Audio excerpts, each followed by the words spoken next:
Sagittarius rising. How you doing, Sag? This is your reading for the Mars retrograde that's happening in the signs of Leo and Cancer. Hello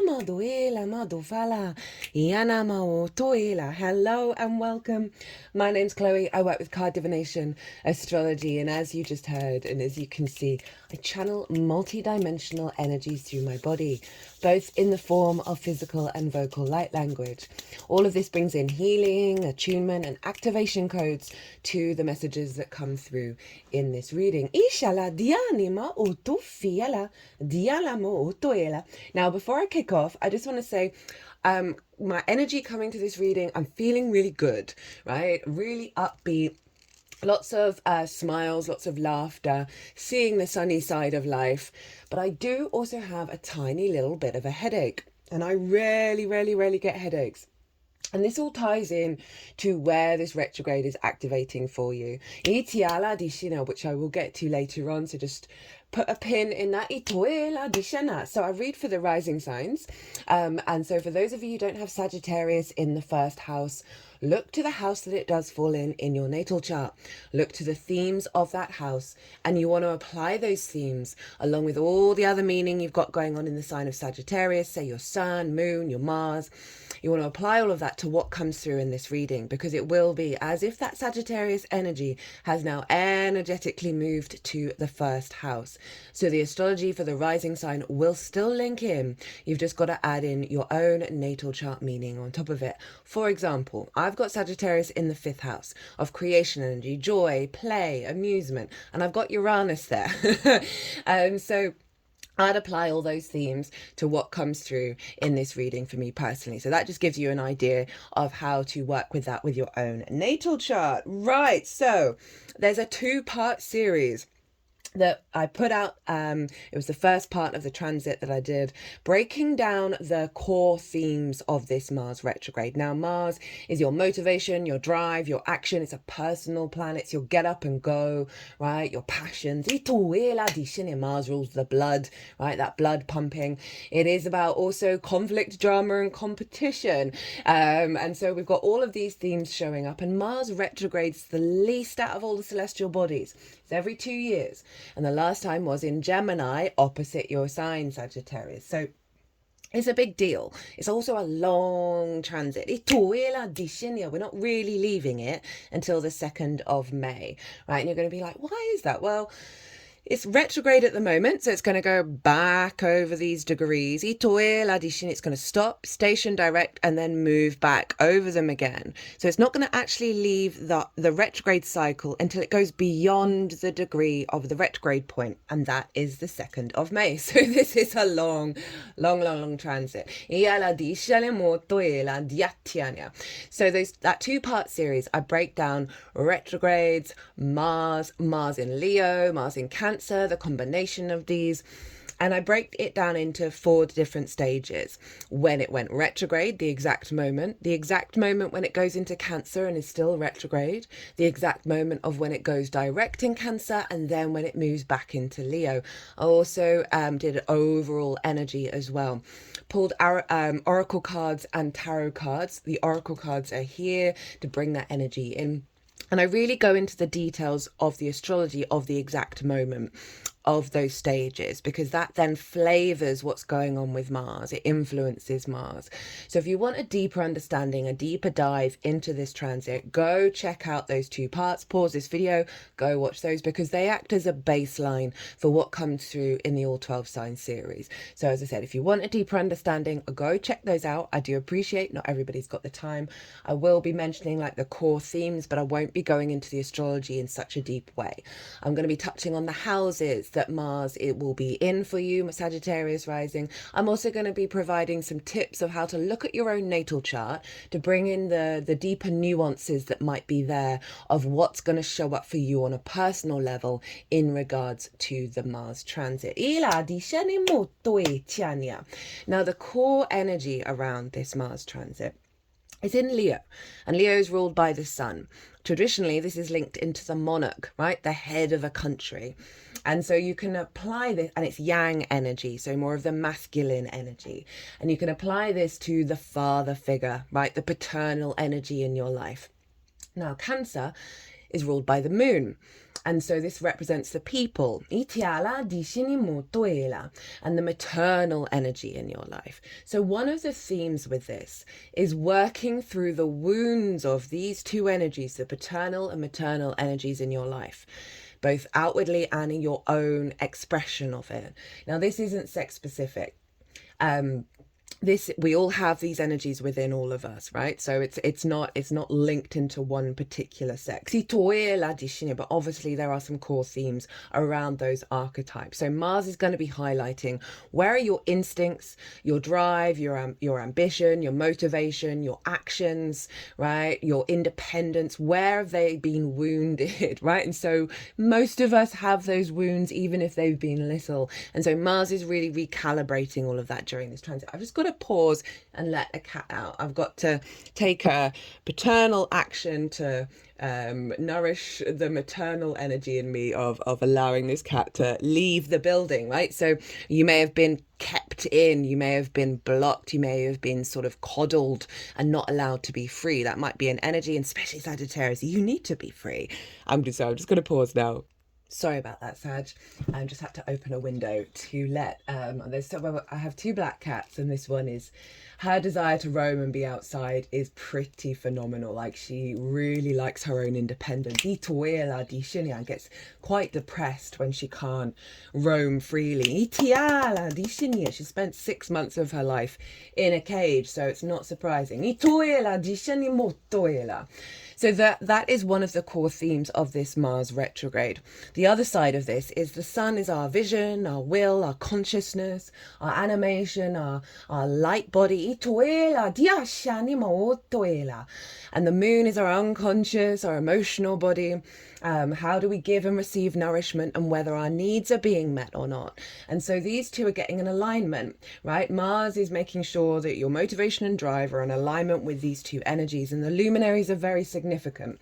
They're very personal to us, and the new and full moons during this transit are going to be very significant and really upgrade Mars throughout this journey.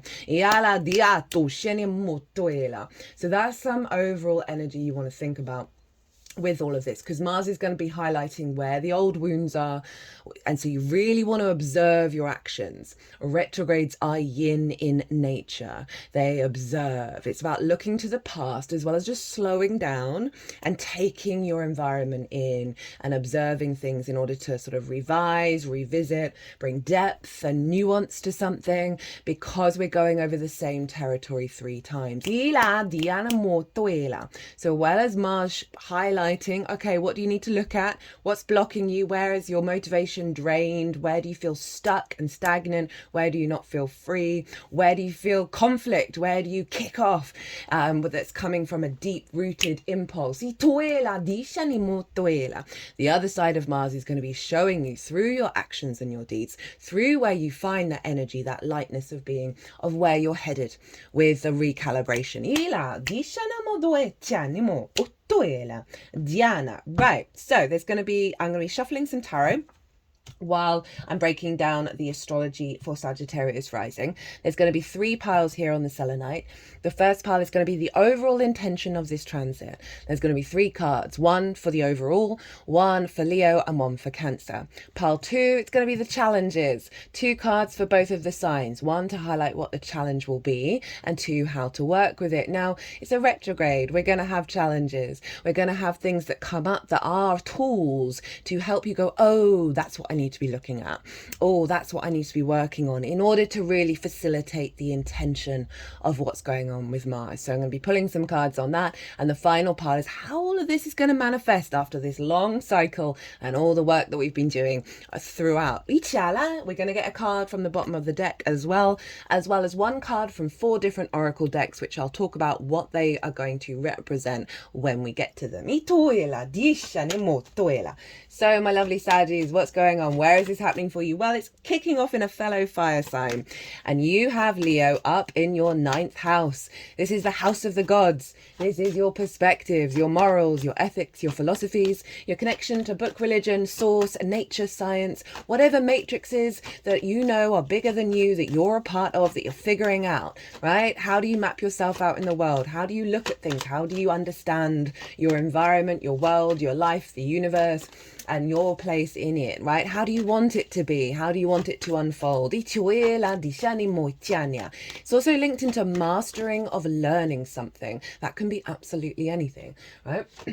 And as well as sharing your perspectives, because it's about teaching. We don't want to change people's minds, that's up to them, but we want to share perspectives. We want to create more space where we can have healthy debate and have an open mind. It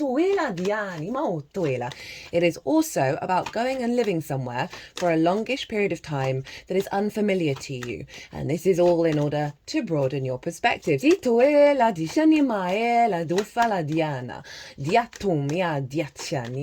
So we have Mars moving through here. So you're really going to get some strong clues around your motivation, your drive and action that is based on distorted perspectives, right? Old paradigms, old limiting beliefs that we then bring forward so often from our parental figures, but also the ancestors as well. And that's a very key thing with this transit, because Mars is going to be opposite Pluto for the whole of the Leo transit, both retrograde and direct. It's also going to be opposite in Cancer, but the tail end of the Cancer degree. So we've got Pluto rules the dead. So there's a very strong transformative energy coming through. And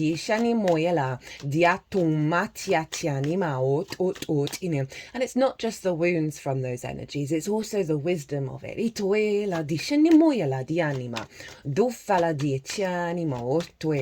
So sometimes we can get stuck in our head and we can have certain ideas of who we are and how the world is.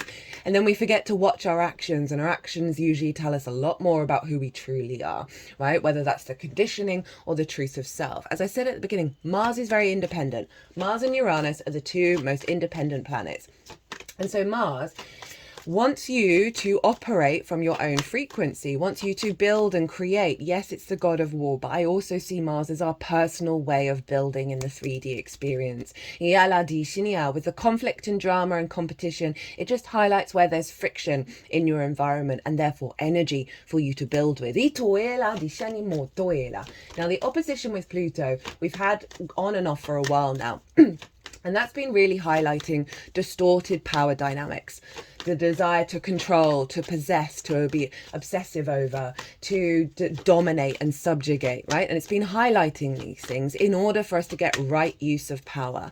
Because in the truth of it, Mars in Leo, opposite Pluto in Aquarius, which for you is in your 3rd house, the house of the goddess. This is where we bring our big picture philosophies from the house of the gods into our day-to-day, right? And so often when I think about the names of these two houses, I always think about, I watched this documentary years ago about Buddhist monasteries in Tibet and Nepal, and the male sexed monasteries, they would all spend loads of time in isolation, like going deep into the weeds of the books, the texts, and like very kind of like hyper, like the House of Gods. What is the perspective, right? What is the download, in order to connect to source, connect to the greater wisdom. Now in the feminine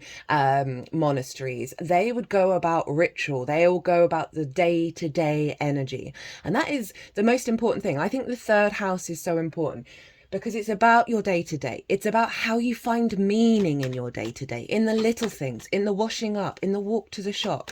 When we start focusing on that, I think the 3rd house is like the gate into full integration of source in our 3D world, because the more you find that resonance, that meaning, that joy in the little things, the love, the abundance, the more that then ripples into the rest of your chart. So that's the third house, your environment, your local community, the things you do on a day-to-day basis. It's also the lens in which you communicate through. It's linked into schools and therefore learning things for the first time, as well as siblings and short distance trips. So Pluto there is recalibrating how you find your innate written power, your magnetism in your day-to-day, right? In the way that you communicate, it's going to be getting really powerful, but that might lead to conflict and drama in your frustration if other people aren't agreeing with what you say, or people are diminishing your perspective. So you might have quite some heated debates that are based off of the actions that you're taking, or haven't taken, or that other people are taking, right? It can go in lots of different ways. So bear that in mind. It's just highlighting, do you need to be in conflict? Right? Can you step outside of that and find other ways of utilizing the Mars-Pluto energy? Now, Pluto can highlight things around control.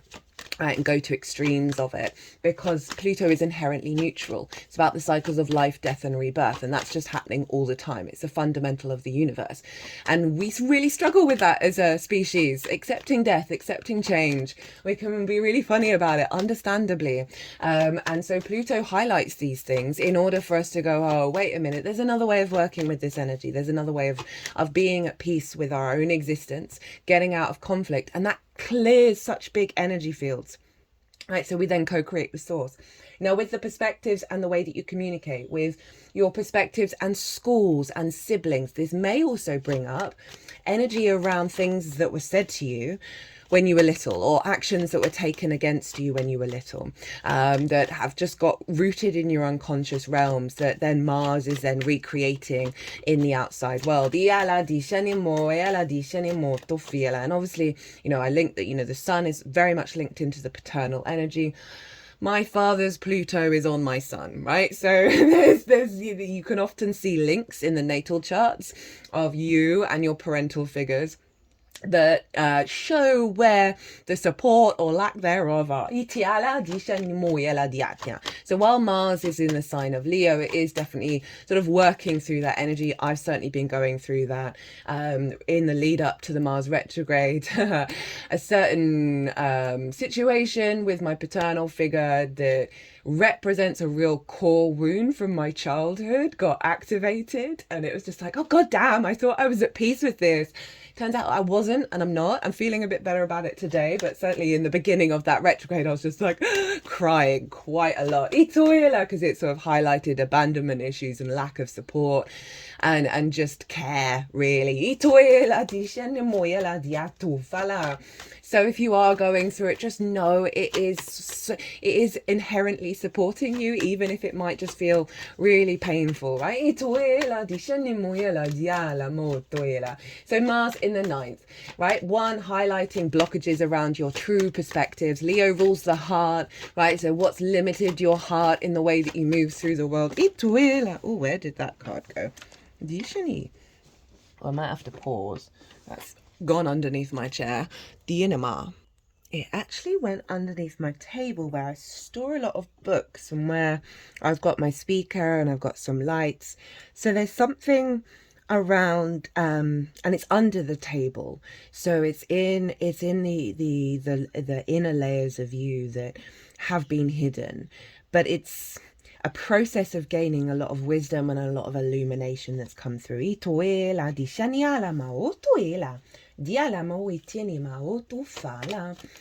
as I said, Mars is also going to be showing you through your actions, right, of where your heart, one, is wounded, as well as the truth of your heart. So often we put walls up around our heart that then diminish how we truly want to act, right? So often we can have sort of limiting beliefs or certain situations that have happened to us that then mean that we're not operating from our heart in our fullest way. And Mars is really doing us a solid with this one. And itoela dishini moela diani motoela diale motiani motoela. And Mars is the final personal planet that's been retrograded in Leo, right? We had Mercury and Venus last year, and so it's a huge upgrade for that heart energy. Itoela dishale moela dietiana. And as I said, Mars is also going to be showing you the truth of your heart and the truth of your perspectives with this journey. This is a great time to really, as I say, observe your actions of elevating your perspective, of putting things into practice. I want you to try things out, right, that may make you feel a little bit vulnerable. Only do it if it feels right for you and safe for you. But this is a great time to then, put different energy into the way that we move through the world, right? Say you've had certain wounds and you just have gone like, no, I'm never doing that again. Maybe just try and put your toe back in the water. It's so funny, I just said that given that card that's just come out and I'd completely forgotten. My brain dumps memory really quickly, so I'd forgotten that I'll remember. That's so funny. This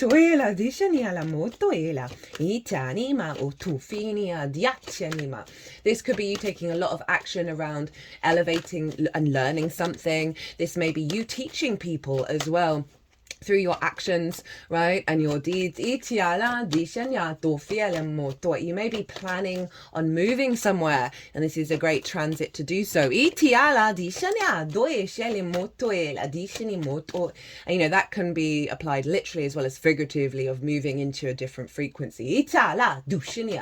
Now, you want to look, so the sun always rules Leo, and so whatever's going on with the sun is influencing what's going on with Leo. And so the sun currently is in your sign, Sagittarius. So this is your first house, your embodiment of self, your body, your character, your sense of self, and how other people see you. It's the lens in which you move through the world. That desire to roam, that freedom to roam. And the new moon in Sagittarius that we just had, the astrology of that and the message of that new moon is very much embedded into the Mars retrograde in Leo. So you might want, if you didn't catch that, I would recommend it if you got the time, especially the collective and the oracle reading. But essentially it was very much the energy with that new moon is giving us more confidence to roam in our own way, not the conditioning from the collective, from society, from people around us. And that very much ties in because Mars was trying that moon, very much ties in with the Mars energy in general. And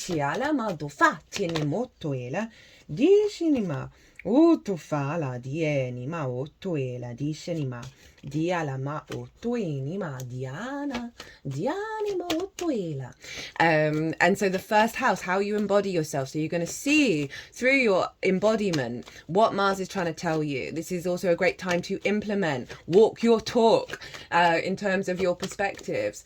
Seek out new perspectives that are in alignment with who you are. You may be very much drawn to them, drawn to people who are embodying that, going, oh, that really resonates with me. I know that's within me, and then starting to put it into practice.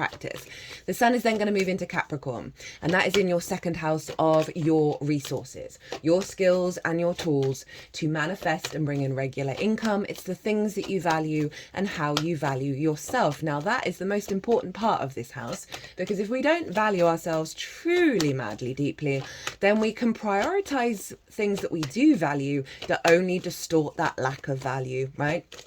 It also acts as a barrier to us to really have confidence in what we're bringing to the table in terms of our skills and our tools and how we manifest. Confidence is key. Fake it till you make it. That genuinely is something that really, really does work. So the sun's going to move into the second house. So now you're going to have more vision and clarity around your own values. The sun is going to be highlighting where there hasn't been and what to look at, as well as where you're headed with your own value systems. It's going to influence your perspectives and how you understand and map yourself out in the world. There may be something linked into your skills and tools that are in alignment with the way that you take action in regards to your perspectives. That might be part of your work energy. So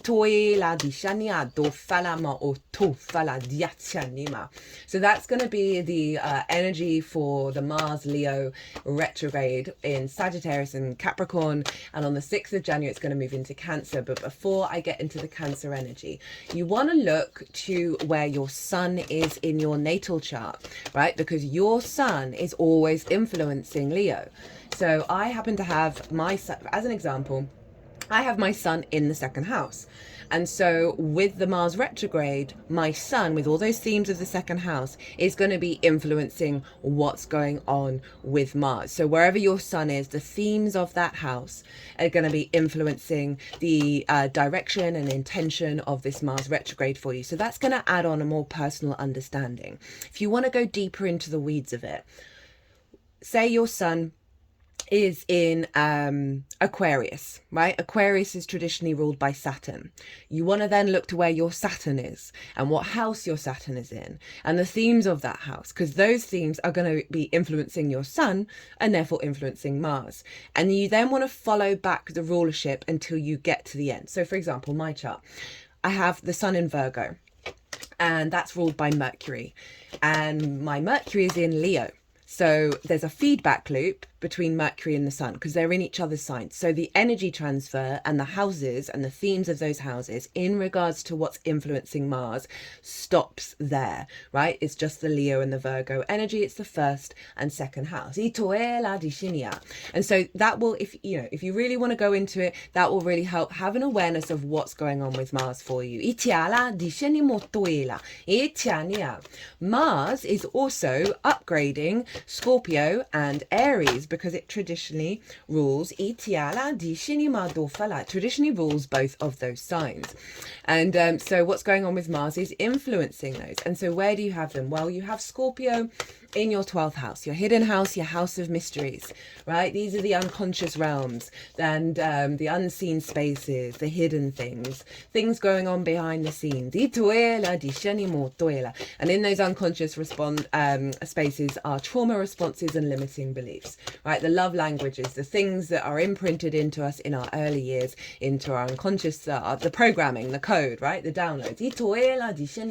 We can have anxiety, depression, loss and grief here in this house, right? All of that good stuff, right? It's the sense of isolation as well. Woof, all right. Okay, they're wanting a bonus card. And so Mars, with your perspectives over in Leo, is influencing what's going on in the unconscious realms. And again, this ties into those love languages that we learn, to the things that we take on from our ancestors and past life energy. There's all floating around in the unconscious that influences how we take action, how we think, all of those things. And so we're getting an upgrade here. And underneath all of that difficult energy is the magic of your soul. Scorpio and the water energy is actually your power up. And it's one of the cosmic jokes of the universe to put that in the 12th house underneath all of the layers that we have to work through in a lifetime, right? Doing the work, doing the inner work. So Mars is really helping show you what your unconscious responses are, and also highlighting where the magic of the soul is. And all of this is going to be then upgrading in regards to your perspectives and how you understand the world and understand yourself in it. Mars is also upgrading Aries. So this is in your 5th house of your creation energy, your house of joy, right? Everything I'm going to say stems from your creation energy. Play, amusement, games, pleasure, romance, dating, love. Now, pleasure's not just about that. We want to find pleasure in all things. And it's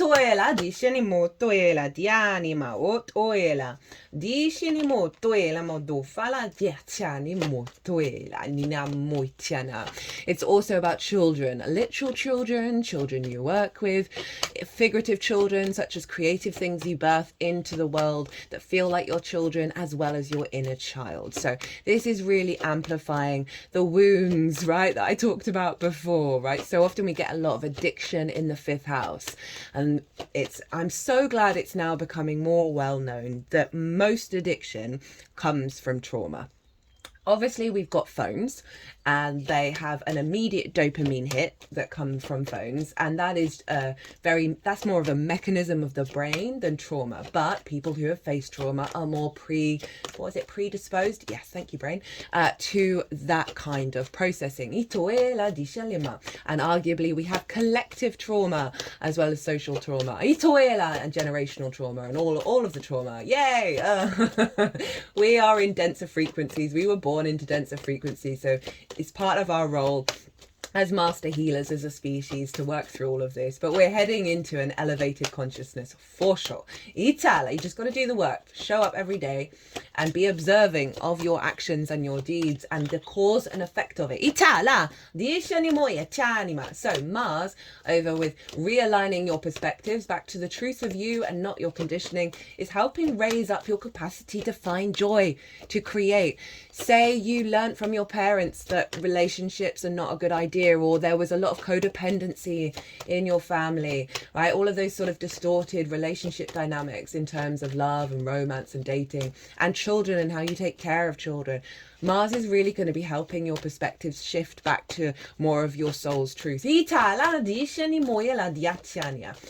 thing you want to do to make it more personal is look to where your Mars is. And it's the same thing as what I said about where your natal sun is. Wherever Mars is and the themes of that house are going to play a role in this transit for you. And Mars is always upgrading your Mars as well, because they are the same planet. So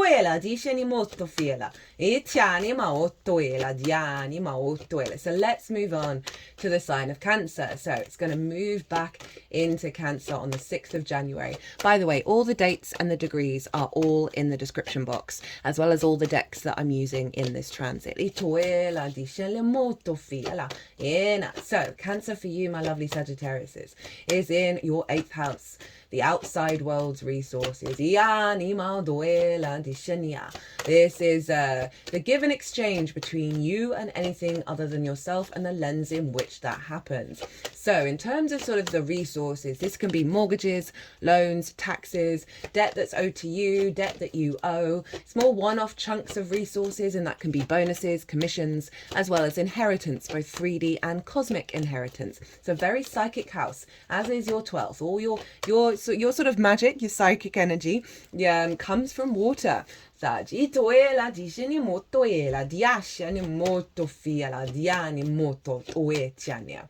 it's also relationship dynamics. As I said, it's the exchange between you and anything other than yourself. That can be time, money, energy, intimacy, ideas. It is your relationship with Source and the resources of Source as well. Lots of strong downloads coming in and strengthening those relationships. So in this house, we can have scarcity complexes. Say you wanted to start your own business and you're like, I need a loan, or I need to do this. I need to get on this course, or whatever it is, and you don't get on, or you don't get that loan, and then you stop, and then you're like, oh, well, I'm not getting the resources that I need. I can't now do anything. And so we can go into a fear mindset and a scarcity mindset. There may be lots of things that have happened throughout your life that are due to scarcity mindsets, right? That can often come from the parental energy and the ancestors as well.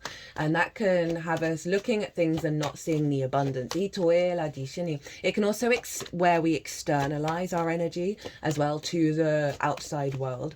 When you've got setbacks, are there ways you can every day put a little bit more put a little bit more time every day of doing something that is taking you towards the goal, right? Rather than expecting or wanting or needing or being frustrated by what's going on with the resources of the outside world. That's a really healthy way to work through any conflict that you have with the outside world in terms of your relationship dynamic with it. It's also about healthy relationships or lack thereof, right? Codependency or hyper independence, right? Giving too much, taking too much, not wanting to be in a reciprocal relationship, right? So again, the perspectives that are being shifted up in Leo are then moving into the sign of Cancer and allowing you to then focus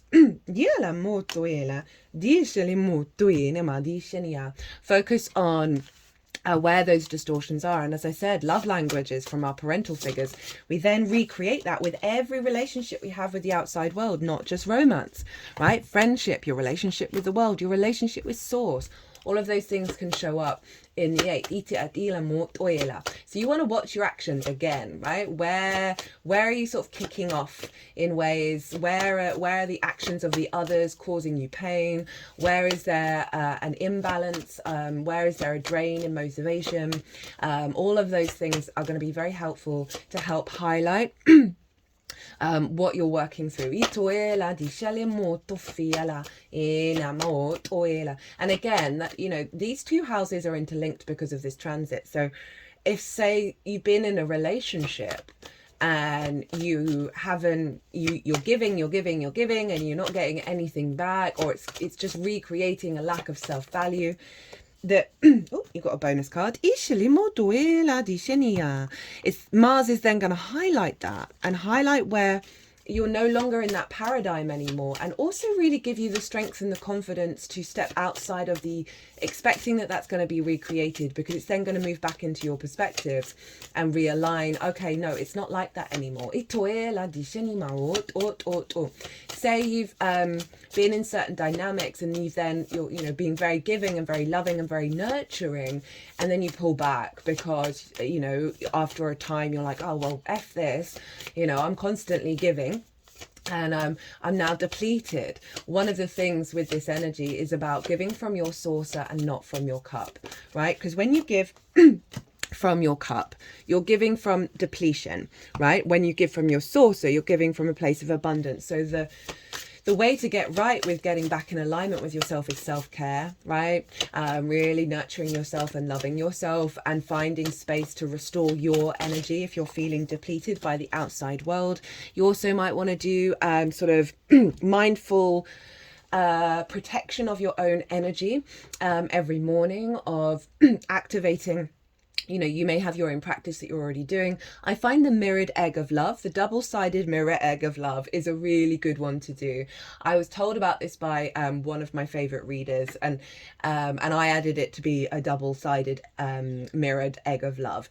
That when you go out in the world, when you've activated this mirrored egg, anything that's coming towards you from the outside world that doesn't serve you for your highest good and highest alignment and the sense of abundance, it then gets bounced back with love, right? Which I love, which is very Leo energy. And then the inner one is like, if you're attacking yourself, that gets bounced back with love as well, right? If you're like, oh, my perspective of the world is, oh, I can't do anything, or whatever it is, where you're putting yourself in a little box. Perhaps, the recreation, we did have the energy at the beginning of the reading of being sort of perhaps trapped, right? And so there's a sense of you then recreate that. We so often recreate what was done to us. Bullies were, or predominantly, bullies were the victim, right? And so we have that cycle. As well as feeling a bit too sorry for yourself rather than pulling your socks up and getting on with everything. I have to tell myself that quite regularly. So Mars is really helping work through those difficult relationship dynamics around scarcity, codependency, hyper-independence, where we're out of balance, right? But Mars is also going to show you and bring resources from source in. This is going to be more of a flow state with source, a heightened energy of your motivation and drive, getting alignment with what source knows, right? And so often we don't know it. I mean, we do, but our conscious mind doesn't. So there may be certain experiences while Mars is in Cancer that you have out in the world where you're going to be getting resources from source that you're then going to apply when it moves back into Leo to your perspectives of like, oh no, wait a minute, I do not live in the past. Oh, they like that one. Now the moon is going to be ruling Mars for quite a lot of time next year.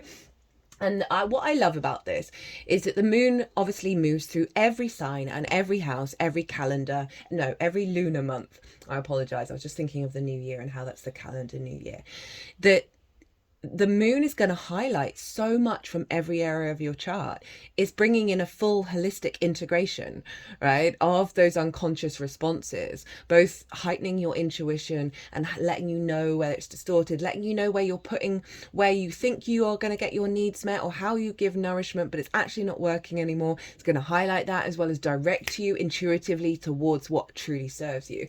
And so this is going to be going on quite a lot. As I said, when I was talking about Leo, the lunations are going to be so powerful for this Mars transit. So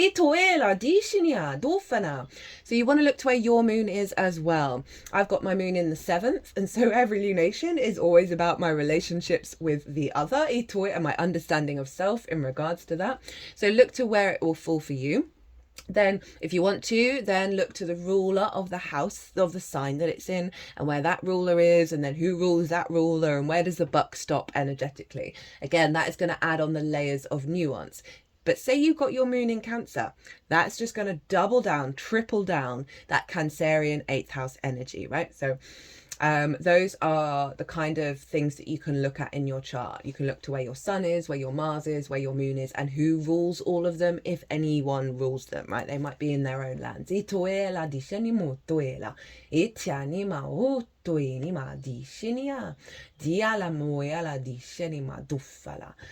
you're going to get a lot of transformative understanding in the way that you communicate.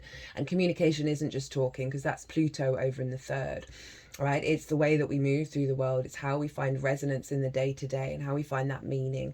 And I think there's going to be a real boost of energy at the end of this. It's going to bring you a deeper sense of connection to your root power, where it's no longer being distorted in the same way that it was before. Right, so let's get in to the tarot. So the overall intention of this transit, right, for you. We've got the 3 of Swords in reverse for the overall energy. We've got your card, Sagittarius. We've got Temperance. And that was when I said maybe dip your toe in the water of things that you've kind of withdrawn from. And I'd completely forgotten that this card had come through. I love it when that happens.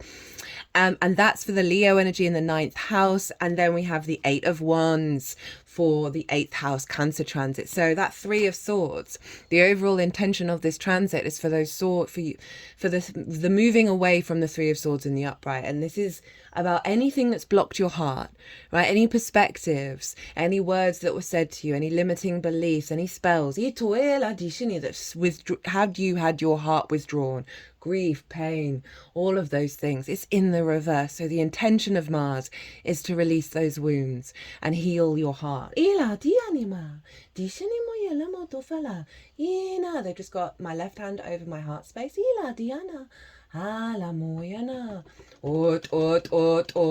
That's always the sound for clearing. They've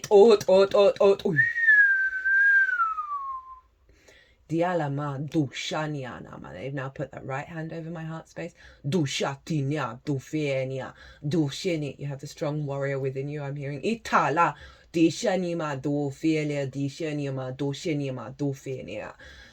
These grievances are nothing compared to your longer timeline of existence in the universe. But we understand your pain. And we stand with you. We are performing.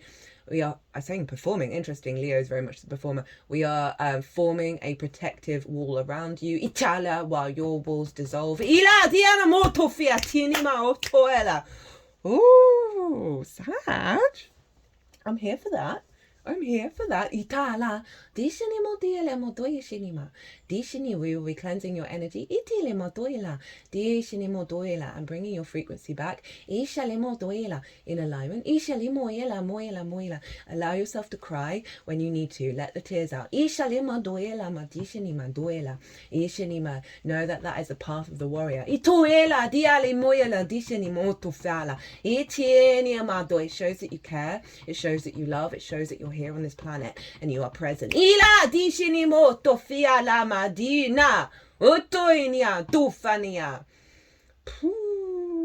Okay.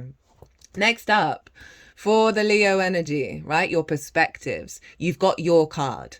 So this is saying you. We're getting back to you. This is perfect. Now, this is the alchemical process.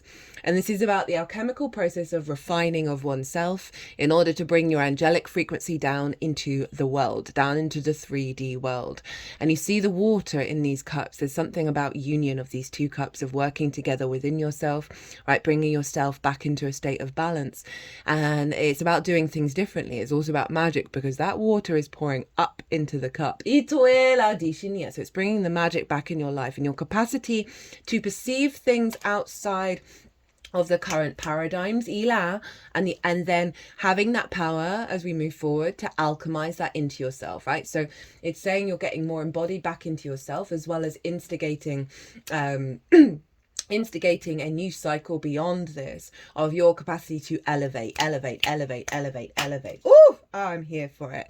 For the Cancer energy, we've got the 8 of Wands. This is Mercury in Sagittarius, who's currently retrograde in your sign. It's going to go direct 12 hours after the Gemini full moon that's happening this weekend. But it's about alignment. It's about knowing, it's about the understanding of your environment, the information that you're collecting that's bringing you to a state of alignment, and it's all about things moving in one direction, and moving fast. And it's often it's linked into I link it into the Chariot and the Wheel of Fortune, right? In terms of things going on around you that are bringing you into a state of alignment. And in the sign of Cancer, there's a sense of, this can be linked into the downloads that you get from source, the communication that you get from source, and upgrading that, which is allowing less conflict, right? It's not the 5 of Wands where all those wands are kind of crossing each other. This is flow state, right? You being in your flow state in the outside world, things coming together that are supporting your embodiment of self. This could be resources, this could be a loan, whatever it is. It can be getting your cosmic inheritance. It's also an alignment with relationships, right? There isn't conflict here, there is flow, and there's also healthy conversation as well. Mercury and Jupiter are actually going to be influencing a lot of the segments of this retrograde, and I talk about that in the collective reading. So that's perspective and communication. Really like this strong fire energy coming through for you, Sag.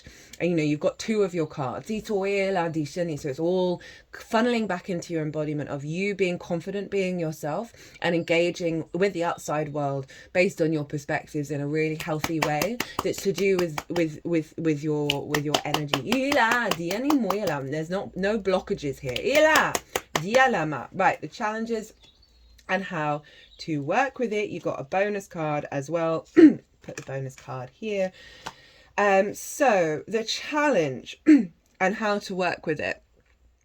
Now the challenge is the 5 of Cups in reverse, and so it's kind of referencing, okay, I'm getting 2 messages here. One, there's something you need to grieve that you may have avoided, right? Because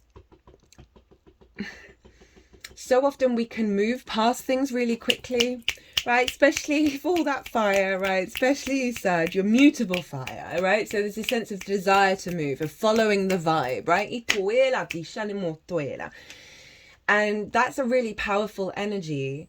That happens to be Mars in Scorpio as well. So it's something about a reflection of allowing yourself time to slow down and grieve, because it's in the reverse. So the challenge is of having moved on, but not moving on in a way that you've actually worked through the pain of whatever you're resonating with in terms of your perspective of like collectively there's so much nonsense going on. It's almost impossible to not be in a state of grief right now, and we can push that away, and that means it's not getting integrated.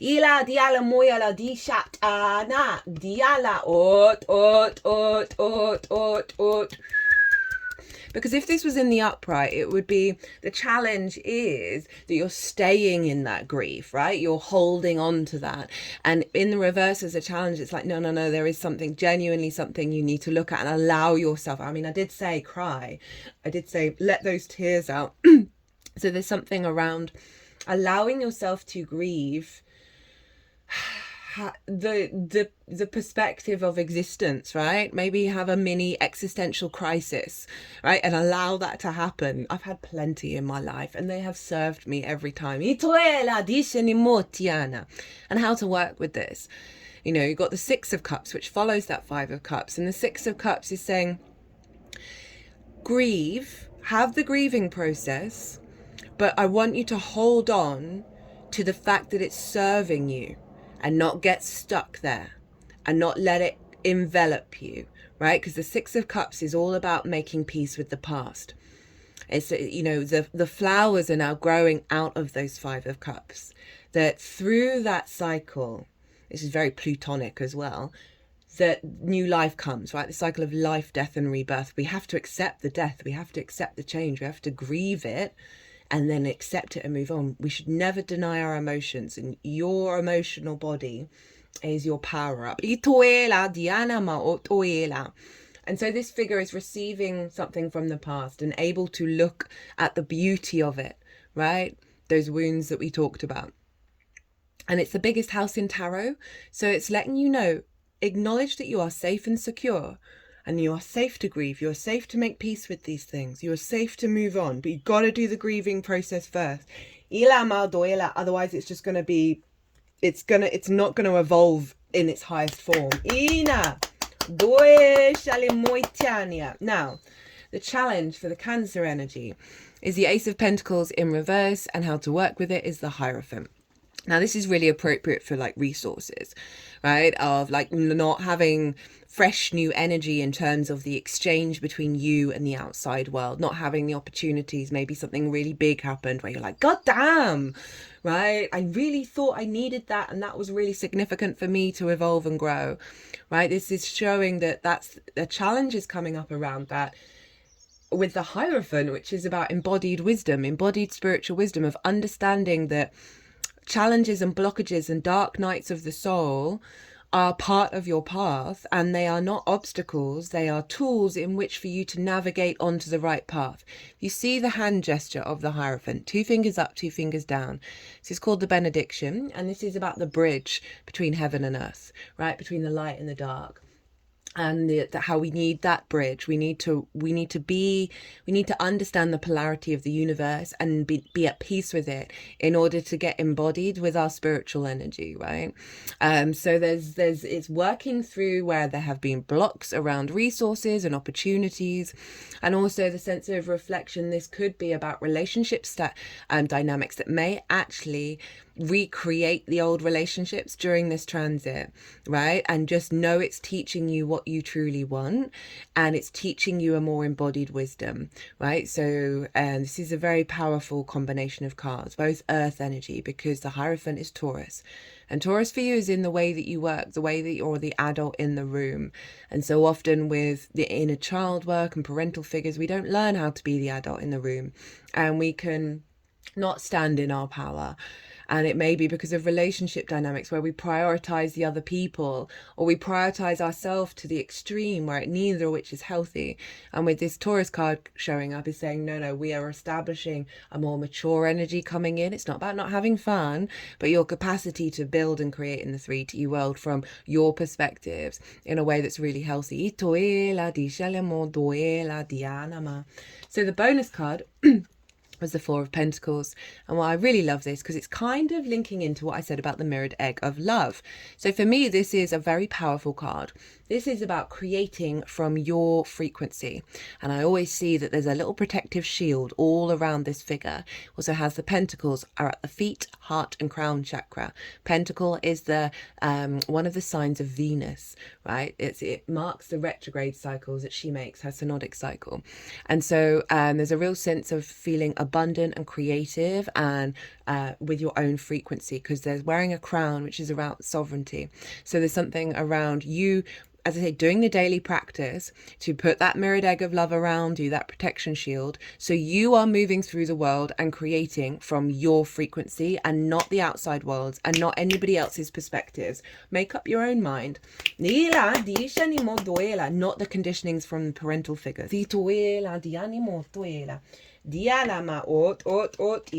Now, how this is all manifesting moving forwards. We have the Five of Swords in reverse, the Five of Pentacles in reverse, and then the Six of Wands.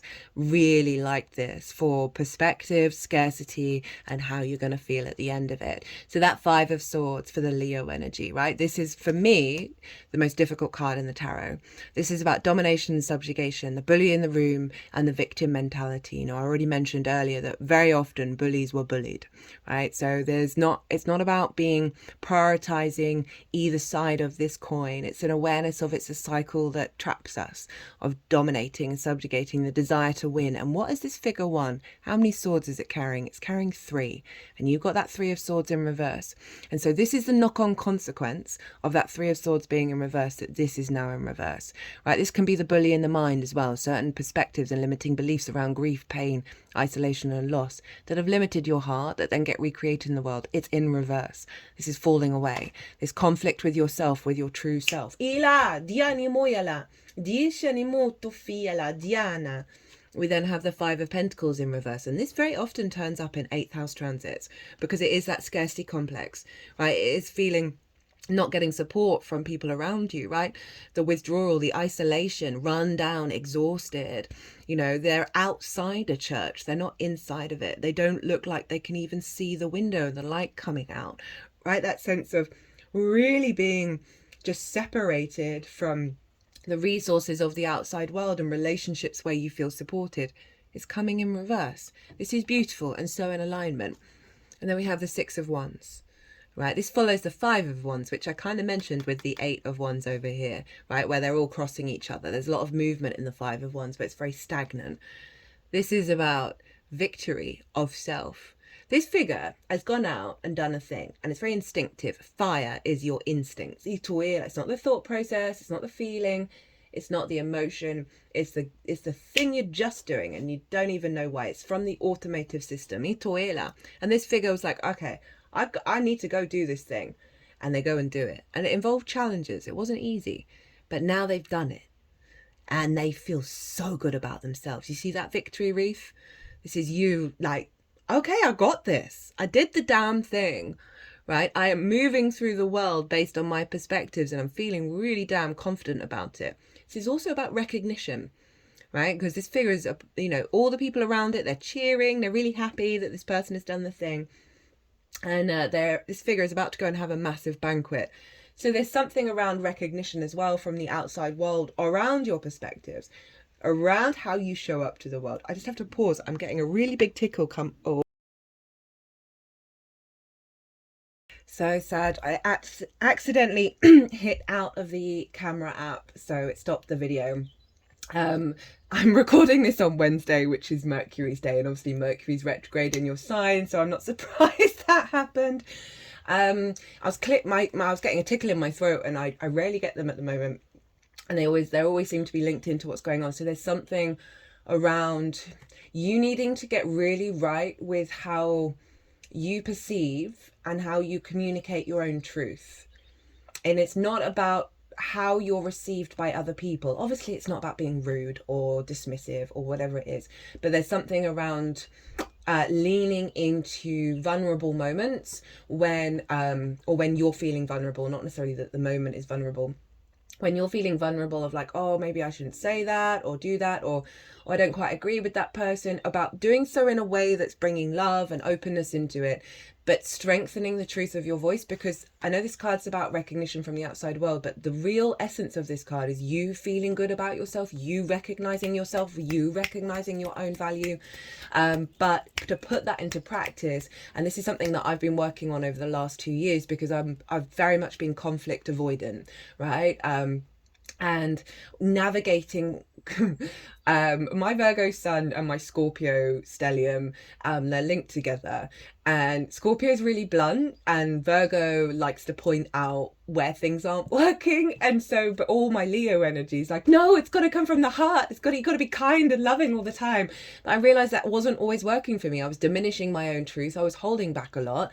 And so I've been really trying to put into practice the capacity in certain spaces, especially with people who would so often, when I did do that, would come at me, right? And would like get really defensive, even though I'm I'm not saying anything mean or cruel in any way. I've been really working on going, no, it doesn't matter how they're going to respond, right? I'm going to stand in my own power. So there's something around that with the throat clearing, that around this energy, that it's not about whether you're going to receive recognition. It's not that's not the end result. That's not the end goal, right? It's about you making the decision to walk your path. And with that Pluto opposition of the way that you communicate, right? So it is bringing in sort of the mercurial energy, and again with the Sagittarius Mercury vibes. So in reverse, we have at the bottom of the deck, we've got the devil. Itiala di Shinya. So this is about your value, things that have blocked your own value, right? And how you value yourself. Things that have had a hold over you or bind over you, right? These are falling away. You're really stepping into your power, Sag, and I'm here for it. Okay, so the oracle cards. First up, we have from an oracle deck called What We've Forgotten by Amy Miranda. Now, the person that I live with, we did a little Mars retrograde spread for each other. And I used this deck and I was like, this is what we've forgotten in the transit. And she was like, no, it's what we're remembering. So it reshifted the perspective of how we interpret something, rather than, oh, you've forgotten something, you're not good enough, to we're remembering something. It's more of a positive way of interpreting.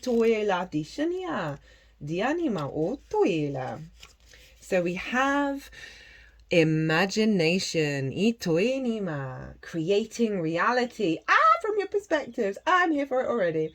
When we start flexing our visualization and creative manifestation muscles, we can get our energy moving more intentionally through our vessel, and people around even start to notice. This is because energy work improves our physiology, since the human body functions better when in a state of connection. We raise our vibration from the mundane to the magical. When we can lean into the creative element of this action and intention, we can manifest things that can hardly be believed. When we try something we've never done, we tend to experience things we've never seen, or better yet, we get to go places we never dreamed of. Clients often ask the exact same question as they start to come into their magic. How do I know I'm not making this all up? I tell them all the same thing that I'm going to tell you. We're not that smart. We're not that powerful. Sure, humans are creative and intelligent, but the most of the real brilliance and magic I've seen in my practice takes two. It takes you and divinity, and as above and as so below. What reality are you working to create? How can you make more room for Source to collaborate with you? That is so tied into the 9th and the 8th, right? Of co-creating with Source, with your relationship with Source, your magical reality. Beyond the trappings.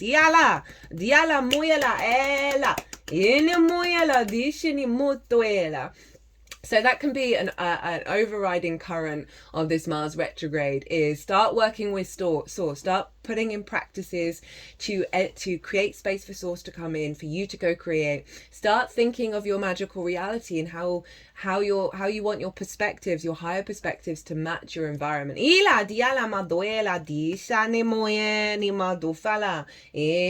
I'm just reminded of the headache that I had. I mean, it's still slightly there. It's got better during this reading, as well as feeling good, right? The head is where our perspectives are, right? That 3 of Swords in reverse, that 5 of Swords in reverse, they're falling away. And so the head, like so often in the 3D realm, things start moving that are catching up with actually what's the truth of where you're at. So like a headache for this reading is about something being broken down, something shifting and in the brain that's allowing the energy of Source to come through as a conduit, as you are a vessel and an antenna for that energy.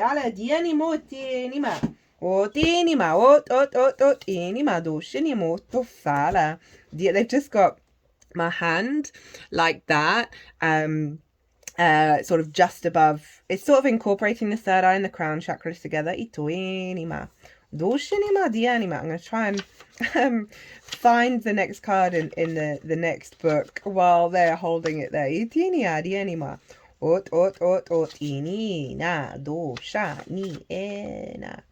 Due ni anima. Due ni anima. And this, the third eye is sort of our deeper knowing, right? And our capacity to operate from that place rather than the busy mind. Ishani and the crown chakras, obviously bringing in some more integrated higher frequencies into your third eye, so you're truly able to perceive the truth of reality. Right, next up is from Kim Kranz's The Wild Unknown Animal Spirit deck. I've been using this deck for the Mars transit. Mars is very primal and very instinctive, so we're getting some wisdom from the animals, and this can either be highlighting some difficulties or what you want to focus on to elevate your experience. Lunar force, ease in darkness, feminine energy. The tiger hunts at night, at one with the silence, fearing nothing. This card reminds us to take in the wild darkness, to allow the lunar forces to soothe and heal our spirits. Sensuality, receptivity, and devotion are all heightened in the midnight hour. Yala motoela. I just had to pause really quickly. I had a big tickle, a big cough come out. And having Cancer in the 8th can externalize your emotional body, like your emotions are the resources of the outside world. And I like this tiger energy, this sort of very protective, feminine lunar energy coming in. Oh, my third eye is now throbbing, helping soothe that wound and bring that power back to you. Itoela, dialimo, toela, diala. This card reminds us to take in the wild darkness, to allow the lunar forces to soothe and heal our spirits. Sensuality, receptivity, and devotion are all heightened in the midnight hour. And the tiger takes advantage of these boons. Spend some time in silence this evening, drinking in the potent calm. There is nothing to fear in the stillness except the awakening of your own power. When in balance, passionate, strong, sensual. When out of balance, overstimulated, right? That's that sense of not slowing down to grieve, right? Of constantly being in a state of movement. To bring into balance, candle gazing. That might be something you want to do. That's really beautiful. I love that. I'm just feeling very like there's a softness rolling over me, but there's a power. There's a real power there that's being activated, of the power of your moon, of your Cancerian energy. Of bringing that nourishment back to yourself. Now you've got a bonus card from the next oracle.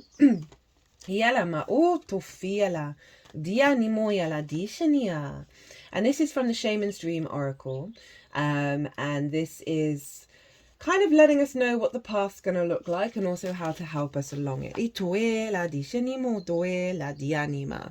You have the empty well, time to replenish, as well as lost compass, getting back to integrity.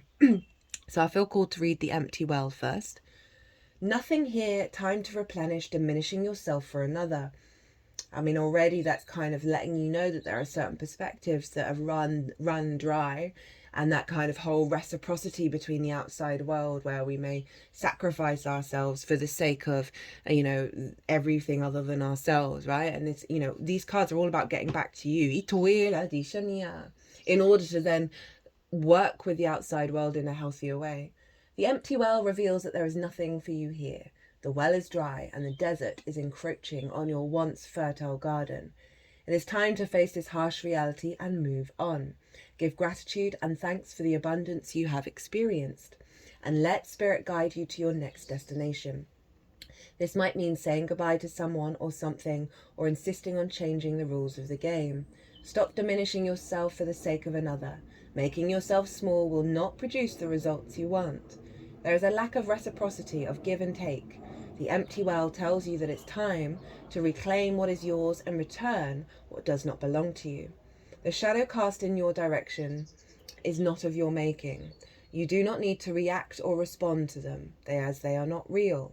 Simply shine your light upon them and see how it dispels them.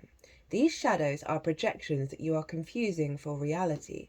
You may have been offered a shovel to help you dig yourself out of an uncomfortable situation, or a bucket to drink from the well, but you cannot dig yourself out of this hole, and remember that there is no water to be found in that well.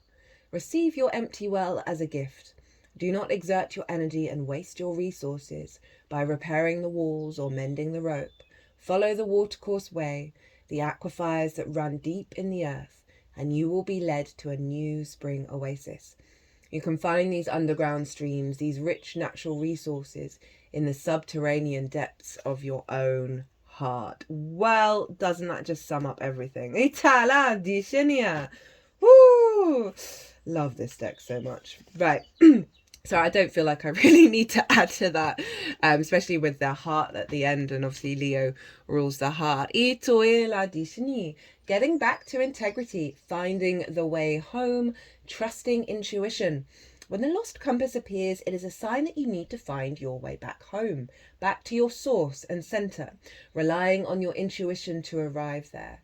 Be wary of the signs telling you to turn here or there, or to avoid this or that person or situation, because the outward indicators are not reliable right now. Be careful not to believe all the advice you are receiving. Don't have to believe what I'm telling you in any way. Rely, and because this is about you. Everything is always about your own autonomy, right? That's what we're here to understand. Yes, we get resonance, we get jigsaw pieces, we get clues from other people, but then you go inward and then you figure out, what does that actually mean for you? What's important for you? Itoela dishenia, and that's then linked into like the parental figures as well. Itoela. Dianima, rely instead on your innate sense of direction and guidance, and use your homing instinct to lead you true. The lost compass has come to show you that you need to find new counselors. You are not getting the mentoring you need for your success. Who is that person you are looking up to as a model for what it means to be a woman or a man or non-binary? Some aspects of this book are a little antiquated. Trash that ideal, tear up the picture, but that is kind of linking into the maternal and the paternal figures as well. Tear up the picture you carry in your mind. You are meant to be you, not the best copy of your dearest friend. Make this your mantra: love me or leave me. The lost compass is a blessing in disguise, because you sometimes have to lose your bearings and find yourself afresh to discover a new course. True north never changes, so reset your ways to your heart compass and trust your deepest feelings even when others do not support them. Remember that you are not lost. You simply do not know where you are going right now. This is so Mars retrograde in the ninth. Lost is a state of mind. Not knowing where you are going is an opportunity to find a way to a new path. Ooh, Sagittarius, what a reading. Okay, final oracle card. This is from Rainbow Brain Skull, one of my new favorite oracle decks that was given to me as an early Christmas present, and it came in time for the Scorpio new moon. Now remember that Scorpio energy is being activated, and it is the magic of your soul, so it's very powerful to integrate that energy. So, wrong page. Dianimo yana. Dianimo. I keep getting the wrong page. That's 3 times. Okay, so with the retrograde energy, often it's 3 times a charm.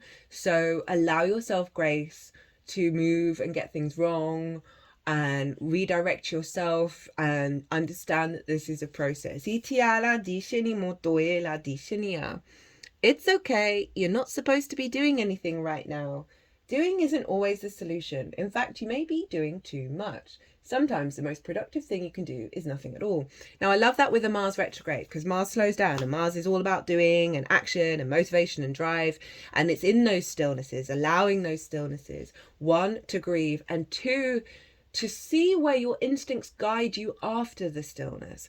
One of the key things about that Sagittarius new moon is allowing us to roam with confidence that isn't based on the collective, social and individual expectations. And a lot of that is about productivity, right? I need to be doing this. I need to be going here. I need to do this for the next stage of the plan. And that, blah, blah, blah. No, this is a pause time of a recalibration. And I love that it's sort of giving you the green light of allowing yourself to rest and be still and see what comes from it. I'm just going to look at the bottom of the card. Bottom of the deck card from this deck. And we have, I've always enjoyed enjoying things. Did you already forget how much fun actual fun is? There are so many cool objects, so many fun activities, so many interesting sounds, so many everythings. Look around. So allow yourself to rest and not always be productive, and bring more fun into your life. Let that Leo heart, let that play, let that creativity flourish around you during this transit. Tend to your emotional body, right? That moon. Nourish yourself, feed yourself, allow yourself to rest, allow yourself to dream. Ila diali mo ila. What a reading, Sag. Beautiful energy. I hope you enjoyed it. I certainly did. My third eye is still throbbing, by the way, so you're really getting some big shifts around your inner knowing. Itiala do fala itu. They've just got my left hand, 2 fingers, 1 finger either side of the third eye.